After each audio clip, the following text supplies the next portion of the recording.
নমস্কার। আমার চ্যানেল বানেশ্বরের কবিতা মঞ্জুরিতে আপনাদের সবাইকে স্বাগত। বন্ধুরা, আজ আমি আমার একটা স্বরচিত কবিতা পাঠ করে শোনাচ্ছি। কবিতার নাম বেটে রোগা ভীম। আমি ভীম, পুরো নাম ভীমচন্দ্র জানা। ট্রেনে ট্রেনে বিক্রি করি ফুটখড়াই আর চানা।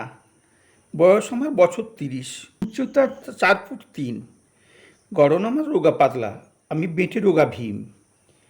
আমার আছে বোন একটি, নাম তার যমুনা। মুখখানা তার মায়ায় ভরা, আনত নয়না। বাবা কাজ করতেন করাত কলে, সংসার সামলে মা ভাজতেন মুড়ি। বিধবা ঠাকুমা ছিলেন ঘরে, 80 বছরের বুড়ি। গাঁট্টা গোট্টা শরীর বাবার, শক্ত সবল হাত। গতর খাটিয়ে জুটিয়ে নিতেন জনা পাঁচেকের ভাত। মায়ের আয় খরচ হতো আমাদের পড়াশোনায়। ছোট্ট ঘরে শুতেন ঠাকুমা চৌকির বিছানায়। আমরা ভাই বোন পড়তাম বসে ওই ঘরেরই কোনায়। এমনি করে কাটছিল বেশ কৈশোরের দিনগুলো। হঠাৎ একটা দমকা ঝড়ে সব হয়ে গেল এলোমেলো। তখন বয়স 15-16, আমি মাধ্যমিক পরীক্ষার্থী। বোনের বয়স 12-13, ক্লাস 7-এর ছাত্রী। সেই সময় এক কালো দিনে ঘটল অঘটন। করাত কলের দুর্ঘটনায় বাবা হলেন জখম। ডান হাত বাবার কাটা গেল কাঠকলেরই করাতে।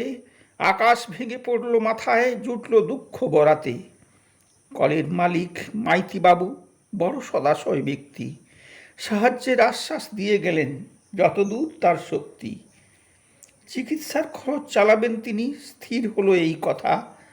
দুঃখীর দুঃখ বোঝেন তিনি, বোঝেন মনের ব্যথা। মা ঠাকুমা কাঁদলেন ভীষণ মালিকের হাত ধরে। 1000 টাকা দিলেন বাবার চিকিৎসা আর বোনের বিয়ের তরে। সেই থেকে আমার বন্ধ হলো পড়া, চলল কাজের খোঁজ। অর্ধাসন, অনটন আর তাচ্ছিল্য সঙ্গী হলো রোজ। শেষে এক সুজন বন্ধুর দয়ায় জুটল ট্রেনের হকারি।